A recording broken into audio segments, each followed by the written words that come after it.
Yeah, it is a sometime since I talked to the youth.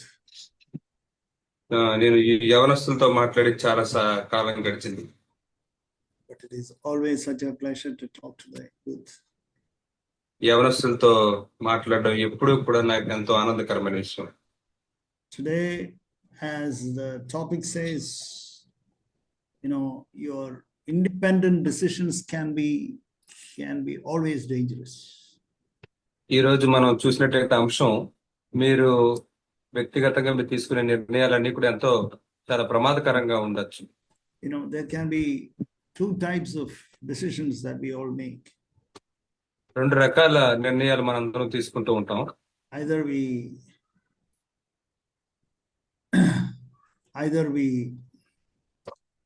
we take decisions on our own.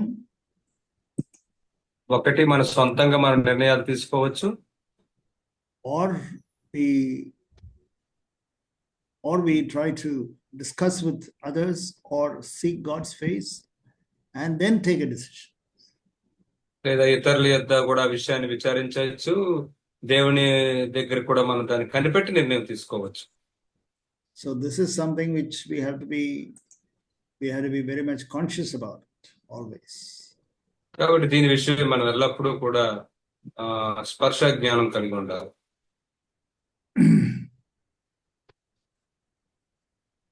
First of all, I want to show this basic verse in Proverbs chapter 3. మొదటగా నేను ఈ ప్రాథమికమైన వచనాన్ని చూపించాలనుకుంటున్నాను. సామెతలు 3వ అధ్యాయం. Proverbs chapter 3 verse 5 and 6. 3వ అధ్యాయం 5-6 వచనాలు సామెతలు. నీ స్వబుద్ధిని ఆధారం చేసుకొనక నీ పూర్ణ హృదయంతో యెహోవా యందు నమ్మిక ఉంచుము. నీ ప్రవర్తన అంతటి యందు ఆయన అధికారమునకు ఒప్పుకొనుము. అప్పుడు ఆయన నీ త్రోవలను సరళం చేయను. So there it says about a couple of things there. Number one is trust in the Lord. ఇక్కడ కొన్ని విషయాల గురించి చెప్పబడింది. మొదటిది, మనం దేవుని యందు నమ్మిక ఉంచాలి. Trust in the Lord with all your heart. నీ పూర్ణ హృదయముతో యెహోవా యందు ప్రభు యందు నమ్మిక ఉంచాలి. That is something, a positive statement, that you have to trust in the Lord always. కాబట్టి ఎల్లప్పుడూ ప్రభు యందు నమ్మిక ఉంచాలని ఇది పాజిటివ్ గా చెప్తున్న మాట. But there is also a negative thing. Do not lean on your own understanding. అలాగే ఇక్కడ ఒక నెగటివ్ విషయం కూడా చెప్పబడుతుంది. ఏంటంటే, నీ స్వబుద్ధిని ఆధారం చేసుకోవద్దు. Then it says what we are supposed to do. అప్పుడు మనం ఏం చెయ్యాలో ఇక్కడ చెప్పబడుతుంది. In all your ways acknowledge him. నీ ప్రవర్తన అంతటి యందు ఆయన అధికారానికి ఒప్పుకో. So it says that the authority of the Lord is important. కాబట్టి ప్రభు యొక్క అధికారం చాలా ప్రాముఖ్యమైనది అని ఇక్కడ చెప్పబడుతుంది. So we have to submit to the authority of the Lord. కాబట్టి ప్రభు యొక్క అధికారానికి మనం లోబడాలి. That is the meaning of trusting in him. ఆయనని నమ్ముకోవడం అంటే దానికి అర్థం అదే. And you can't say that I am trusting in the Lord and you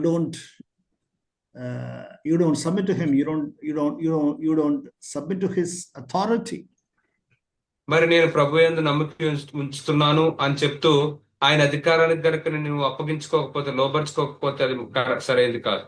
So beloved young brothers and sisters, remember this word always. కాబట్టి ప్రియ యవన సహోదరి సహోదరులారా, ఈ వాక్యాన్ని ఎల్లప్పుడూ జ్ఞాపకం ఉంచుకోండి. You have given your life to the Lord and God has got an authority over you. మీరు మీ జీవితాన్ని ప్రభువుకు అప్పగించారు. ప్రభువు మీ జీవితం మీద ఆయన అధికారాన్ని కలిగి ఉన్నాడు. I want to show you 3 examples from the word of God. దేవుని యొక్క వాక్యంలో నుంచి 3 ఉదాహరణలు నేను మీకు చూపించాలనుకుంటున్నాను. Number 1 is in 1 Samuel chapter 27. మొదటి సమూయేలు 27వ అధ్యాయంలో ఉంది. See, 1 Samuel 27 we read, it says there is an expression. I hope you can identify that expression. ఇక్కడ ఒక భావ వ్యక్తీకరణ, ఒక మాట ఉంది, భావాన్ని తెలియజేసేది. దాన్ని మీరు కనిపెట్టాలని కోరుకుంటున్నాను. Says there 27 verse 1. 27వ అధ్యాయం 1వ వచనంలో, Then David said to himself. ఇక్కడ దావీదు తనలో తాను ఇలా అనుకున్నాడు. Or we can say that it says in the margin of my Bible, it says David said in his heart. ఇక్కడ ఆ ఇంగ్లీష్ బైబిల్ ఫుట్ నోట్ లో ఏమని చెప్తుందంటే తన హృదయంలో ఇలా అనుకున్నాడు అని చెప్తూ ఉంది. Says that he said to himself. మరి అలా అనుకున్నాడు, తనలో తాను అలా అనుకున్నాడు. He said that to himself. That means he thought about something. తనకు తాను చెప్పుకోవడం అంటే తనలో తాను ఆలోచించుకున్నాడు ఒక విషయాన్ని. He thought about something. ఒక విషయం గురించి తను ఇలా అనుకున్నాడు. Say, if I do like this, it will be like this, and if I don't do like that, it will be like this, and then therefore I will do like this. మరి ఇలా చేస్తే ఇలా అవుతుంది, లేకపోతే ఇలా చేయకపోతే ఇలా అవుతుంది, కాబట్టి నేను ఇలా చేస్తాను అలా అనుకున్నాడు. And then that is what he said. If I do like this, it will be like this. If I don't do like this, it will be like this, and therefore I will do like this. మరి నేను ఇలా చేస్తే ఇలా అవుతుంది, అలా చేయకపోతే ఇలా అవుతుంది, కాబట్టి అంచేత నేను ఇలా చేస్తాను అని అనుకున్నాడు. He thought that was a very good decision that he has made. తను చాలా మంచి నిర్ణయం తీసుకున్నాను అని అనుకున్నాడు తను. He says, if I go to the Philistines, I'll be safe there, because King Saul will never search for me there in the land of Philistines. నేను ఫిలిస్తీన్ల దగ్గరికి వెళ్ళిపోతే అక్కడ నేను చాలా సురక్షితంగా ఉండొచ్చు, ఎందుకంటే సౌలు మరి ఫిలిస్తీన్లో ఎతకడు కదా అనుకున్నాడు. I am safe there. నేను చాలా సురక్షితంగా ఉండొచ్చు. That is what he thought. ఆ విధంగా తను అనుకున్నాడు. So he didn't discuss with anybody. He didn't seek God for that, and he didn't pray about it. He didn't seek the Lord. He didn't discuss with anybody else, any high priest or any of his godly contacts. Nobody. He just took a decision straight away. తను ఎవరితో ఈ విషయాన్ని గురించి చర్చించలేదు, దేవుడి దగ్గర దాన్ని వెతకలేదు, ప్రార్థించలేదు, ప్రధాన యాజకులతో గాని దైవికమైన వారితో ఎవరితోని తను సంప్రదించకుండా తన సొంతంగా ఒక నిర్ణయాన్ని తీసేసుకున్నాడు. And of course, there was some use because of that. మరి దాన్ని బట్టి కొంత ఉపయోగం ఉంది. There was a temporary relief for him. అది తాత్కాలికంగా తనకు ఉపశమనం కలిగించింది ఆ విషయం. Making us to think that his decision was right. ఆ తాత్కాలికంగా వచ్చిన ఉపశమనం తను తీసుకున్న నిర్ణయం సరైనదే అని మనం అనుకునేటట్లుగా అనిపిస్తుంది. For example, read this verse 4. ఉదాహరణకి 4వ వచనాన్ని చూడండి. Now it was told that told Saul that David had fled to Gath, and so he no longer searched for him. దావీదు గాతునకు పారిపోయిన సంగతి సౌలునకు తెలిసిన మీదట అతడు దావీదును వెతుకుట మానివేశాడు. And Saul never wanted to kill him now. ఇప్పుడు సౌలు తనని ఇంకా చంపాలని ఏమాత్రం అనుకోవట్లేదు. Because he is no more in Israel, but he has gone to the land of the Philistines. ఎందుకంటే తను ఇంకెంత మాత్రం ఇజ్రాయేలులో లేడు, ఫిలిస్తీన్ దేశంలోకి వెళ్ళిపోయాడు కాబట్టి. Therefore he never tried to kill him. అందుచేత తనని చంపడానికి ఇంకేమాత్రం సౌలు ప్రయత్నించడం లేదు. So it looks like David's decision was right.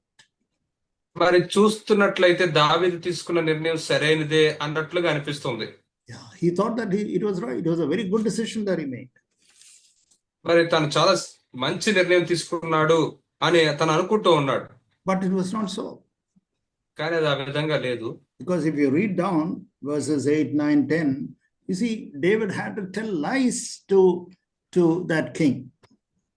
ఎందుకంటే 8, 9, 10 వచనాలు మనం చదివినట్లయితే దావీదు అక్కడ ఆ ఆకీషు రాజుకి అబద్ధాలు చెప్పాల్సి వచ్చింది.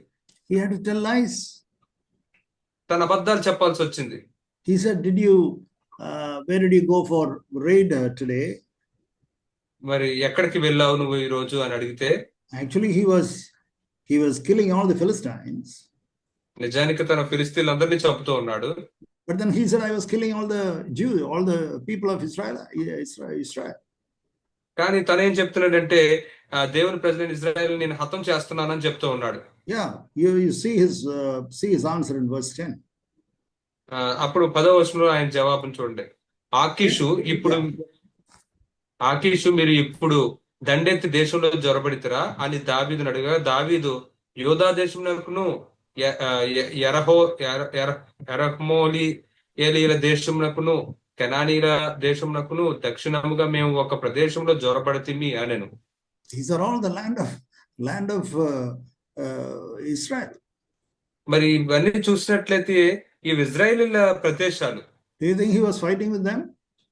మరి వాళ్ళతో అతను పోరాడుతున్నాడు అనుకుంటున్నారా? He was not fighting with them. లేదు, వాళ్ళతో పోరాడటం లేదు. He was fighting with, verse 8, 8వ వచనం చూస్తే అతను ఎవరితో పోరాడుతున్నాడంటే గెషురీల మీదను, గెజరీల మీదను, అమాలేకుల మీదను పడిరి, వారితో పోరాడుతూ ఉన్నాడు. so he was fighting with all the Philistines, the enemies of కాబట్టి అతడు ఫిలిస్తీన్లందరితో పోరాడుతూ ఉన్నాడు, ఇజ్రాయేల్ శత్రువులు వాళ్ళు. and that is what, but he had to tell a lie. కాబట్టి అతడు అబద్ధం చెప్పాల్సి వచ్చింది. See, what I want to say is, you may get some advantage of doing according to your own plans, and without discussing, without consulting with God, you may get some advantage, but it is a temporary thing, and that finally you will make blunders in your life. కాబట్టి నేను చెప్పాలనుకుంటున్న విషయం ఏమిటంటే, దేని గురించైనా దేవుని యొద్ద సంప్రదించకుండా మీ సొంతంగా నిర్ణయం తీసుకోవడం వల్ల మీకు తాత్కాలికంగా కొన్ని లాభాలు రావచ్చేమో కానీ అది మీ జీవితంలో చాలా ఘోరమైన తప్పులు చేసే దాంట్లోనికి మిమ్మల్ని నడిపించవచ్చు. Because of his independent decision without discussing with God, you know what happened? Turn to chapter 30. దేవుని సంప్రదించకుండా తను స్వతహాగా తీసుకునే నిర్ణయాన్ని బట్టి ఏం జరిగిందో చూద్దామా? chapter 30 verse 6. 30వ అధ్యాయం 6వ వచనంలో ఉంది. Three things it says there. అక్కడ 3 విషయాలు చెప్పబడుతున్నాయి. It says David was greatly distressed. దావీదు మిక్కిలి దుఃఖపడెను. He was so much distressed, so upset. He was so sad. తను ఎంతగానో విచారిస్తున్నాడు, దుఃఖపడుతున్నాడు. And what were the people planning? అయితే ప్రజలు అక్కడ ఏం ప్రణాళికలు చేస్తూ ఉన్నారు? The people spoke of stoning him. ప్రజలు తనని రాళ్ళు రువ్వి చంపాలని అనుకుంటున్నారు. Because people were so bitter, so angry at David. ఎందుకంటే ప్రజలు దావీదు ఎడల ఎంతో ద్వేషంతో, కోపంతో ఉన్నారు. And then he humbled himself. అప్పుడు తనను తాను తగ్గించుకున్నాడు. Then he says he strengthened himself in the Lord his God. అప్పుడు ఏం చెప్తుందంటే అతడు తన యొక్క దేవుని యందు ధైర్యం తెచ్చుకున్నాడు అని చూస్తున్నాం. Lord, everybody is against me and my own people are trying to stone me. What shall I do? ప్రభు, అందరూ నాకు వ్యతిరేకంగా ఉన్నారు, నా సొంత వారే నన్ను చంపాలనుకుంటున్నారు. ప్రభు, నేను ఏం చేయాలి అని అడిగాడు. But why did it happen? కానీ ఎందుకు ఇదంతా జరిగింది?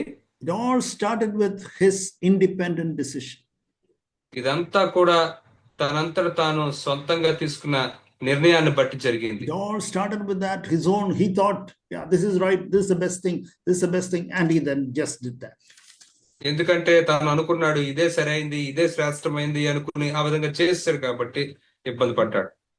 When he sought God, ఎప్పుడైతే తను దేవుని వెతికాడో, immediately it says in verse 7, what a beautiful word. వెంటనే 7వ వచనంలో చాలా చక్కని మాటను మనం చూస్తాం. You know what it says there? అక్కడ ఏం చెప్తుందో తెలుసా?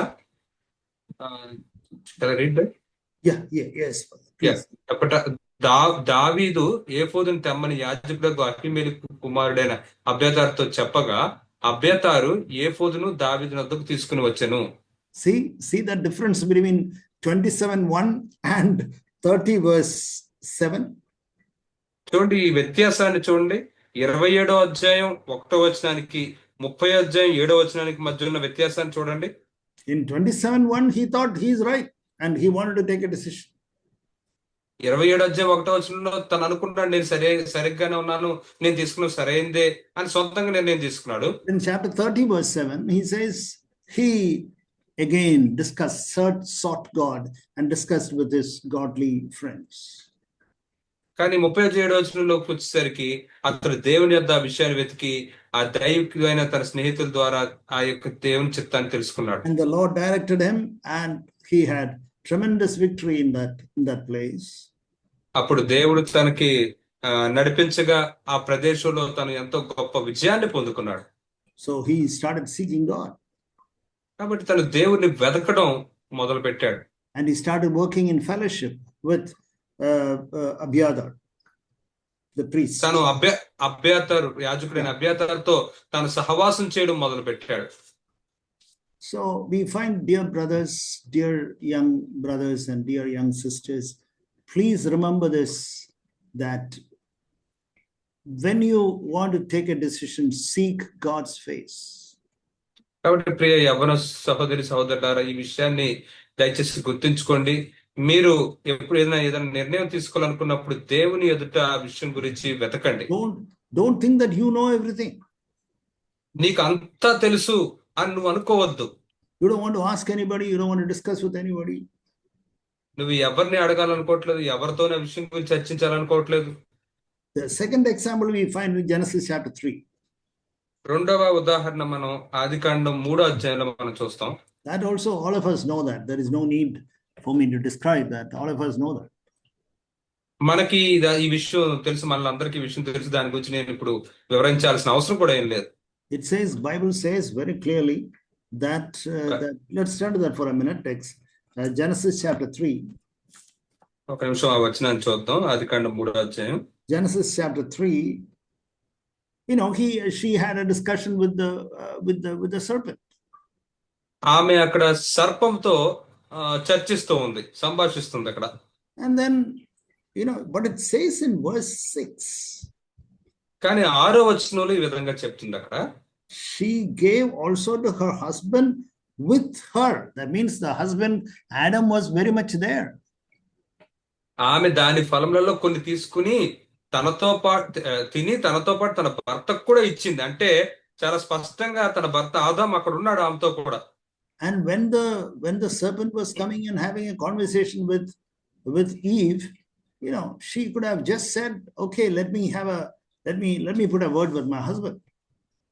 ఆ సర్పము వచ్చి అవ్వతో ఆ యొక్క సంభాషణ చర్చ పెట్టుకున్నప్పుడు ఆమె చాలా చక్కగా నా భర్తతో ఈ విషయాన్ని చెప్తాను అని చెప్పుండొచ్చు. It is, the Lord had spoken to my husband, therefore let me listen to him. నా భర్తతో దేవుడు మాట్లాడాడు కాబట్టి ఆయన ఏం చెప్తాడో నేను వినాలి అని అనుండాలి ఆమె. And she never did that. కానీ ఆమె ఆ విధంగా చేయలేదు. She went on having a conversation with the serpent. ఆమె సర్పంతో ఆ యొక్క సంభాషణ కొనసాగిస్తూనే ఉంది. And then she had that conversation, and then finally we know what happened.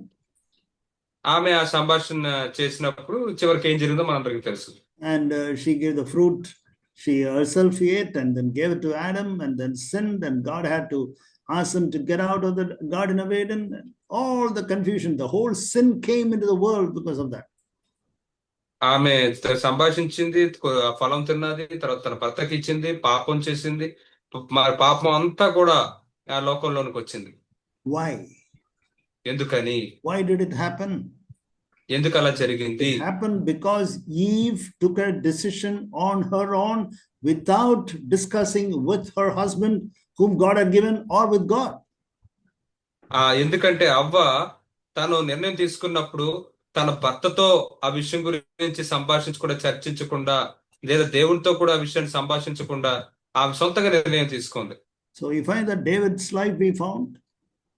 దావీదు జీవితంలో మనం ఆ విషయాన్ని చూసాం. The second example we found in the life of Eve we found. రెండవ ఉదాహరణ అవ్వ జీవితంలో చూసాం. Independent decisions they took, and then they got into calamity. స్వతంత్రంగా నిర్ణయాలు తీసుకుని ఆ తర్వాత వాళ్ళు చాలా విపత్తుకరమైన పరిస్థితుల్లోనికి వెళ్ళిపోయారు. Now the third example I want to show, నేను చూపించాలనుకున్న మూడవ ఉదాహరణ ఏంటంటే, that is in the book of, again, 1 Samuel. అది మరలా మొదటి సమయాలు. 1 Samuel, you know, think of this verse, where is that? In chapter 11. 11వ అధ్యాయంలోని వచనం గురించి ఒకసారి ఆలోచించండి. Chapter 11. 11వ అధ్యాయం. It says there, you know, this was a time when Saul was going to be, you know, anointed as a king. ఇక్కడ సౌలు రాజుగా అభిషేకించబడబోతున్న సమయం. And then there was a war there. అక్కడ ఒక యుద్ధం జరుగుతుంది. verse 1. 11, chapter 11, verse 1. 11వ అధ్యాయం మొదటి వచనం. And then there was a war there. అక్కడ ఒక యుద్ధం జరుగుతూ ఉంది. And then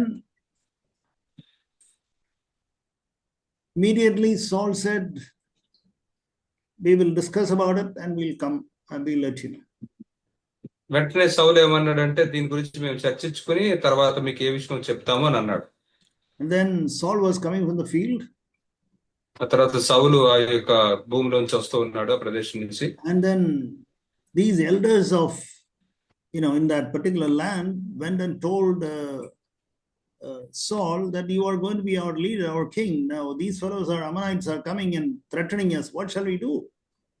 మరి ఆ ప్రదేశానికి చెందిన పెద్దలు సౌలు దగ్గరికి వెళ్ళి నువ్వేమో మాకు నాయకుడిగా ఉండబోతున్నావు, కానీ ఈ యొక్క అమ్మోనీయులు వచ్చి మమ్మల్ని భయపెడుతూ ఉన్నారు, ఇప్పుడు మేమేం చేయాలి అనుకుంటున్నావు నువ్వు అని అడిగారు. And we find the humility and the grace of Saul through these words. It is very clear in verse 7. ఈ 7వ వచనంలోని మాటల్లో నుంచి సౌలు యొక్క దీనత్వమును సౌలు పొందుకున్న కృప గురించి మనం చూడొచ్చు. It says in the second part of that verse 7. 7వ వచనం యొక్క 2వ భాగంలో ఏమని చెప్తుందంటే, whoever does not come out after Saul and after Samuel. సౌలుతోను సమూయేలుతోను ఎవరైతే చేరకుండా ఉంటారో, yeah, they'll be all cut into pieces like that. వాళ్ళందరూ కూడా ముక్కలుగా చేయబడతారు. Yeah, they shall be done just like we have done to this oxen. ఎలాగైతే ఈ ఎద్దులకు మేము చేస్తామో అలాగే ఆ విధంగా జరుగుతుంది అని చెప్పాడు. In other words, he was telling them that you have to follow me, not me, but me and Samuel. కాబట్టి తను ఏం చెప్తున్నాడంటే మీరు నన్ను వెంబడించాలి, నన్ను మాత్రమే కాదు నన్ను అలాగే సమూయేలును కూడా మీరు వెంబడించాలి అని చెప్తూ ఉన్నాడు. Very, very important, dear brothers and sisters. ప్రియ సహోదరి సహోదరులారా, ఇది ఎంతో ప్రాముఖ్యమైన విషయం. You may think that, that is something, what is a brother? That is just an expression. మీరు అనుకోవచ్చు సహోదరు ఇందులో ఏముంది అంత పెద్ద విషయం, ఏదో మాటలా చెప్పారు అంతే. It is not a matter of expression. ఇదేదో అలా చెప్పిన మాట కాదు అది. It is a principle in God's word. ఇది దేవుని యొక్క వాక్యంలోని ఒక నియమం అది. That is God's heart. It is. అది దేవుని యొక్క హృదయం అది. But then now I want you to see chapter 13.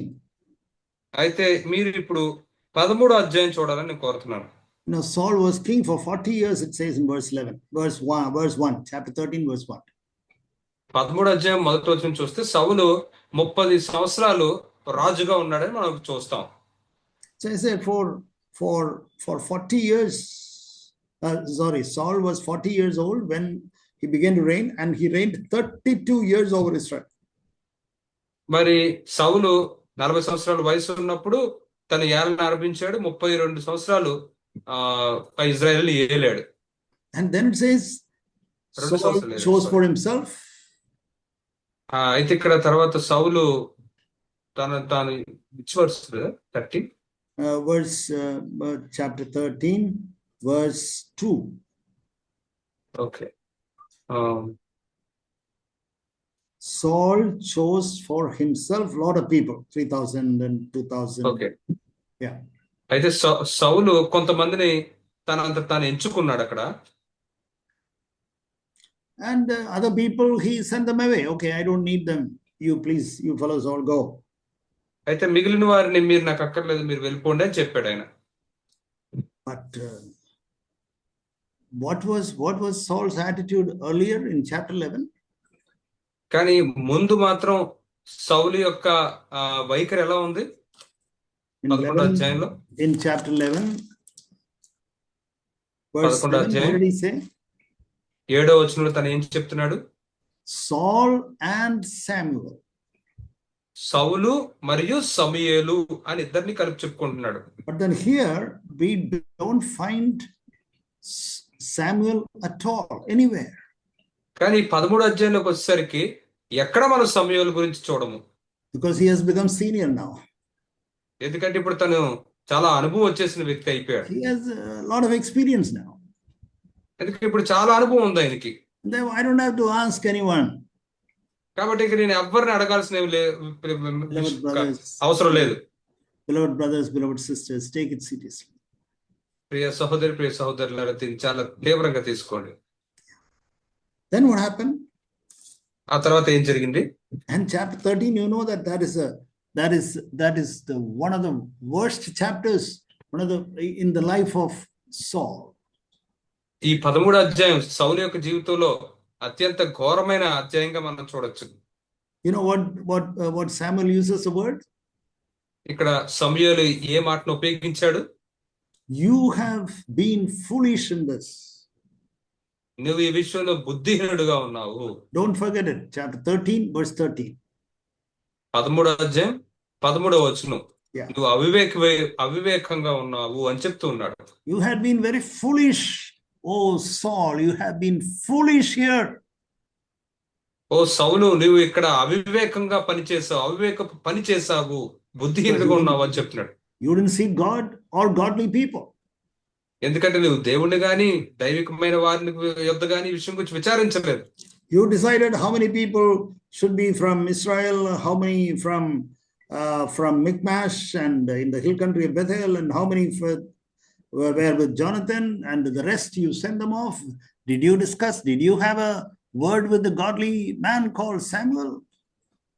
ఎందుకంటే నువ్వు ఇజ్రాయెల్ దగ్గర నుంచి ఎంతమంది రావాలి, ఇంకా పలానా వారి నుంచి ఎంతమంది రావాలి, ఇవన్నీ నువ్వు చూసుకున్నావు తప్ప దైవికమైన వ్యక్తి అయిన సమూయేలు దగ్గర గురించి ఈ విషయమై విచారించావా అని అడుగుతూ ఉన్నాడు. And what did God think about him? అయితే దేవుడు తన గురించి ఆలోచించాడు? Saul, you are foolish. సౌలు నువ్వు అవివేకుడవు, బుద్ధిహీనుడవు. That is what God said. అదే దేవుడు చెప్పాడు ఇక్కడ. And then what did he say? Further, verse 14. దానికి తర్వాత ఇతను ఏమన్నాడు? 14వ వచనం. Your kingdom shall not endure.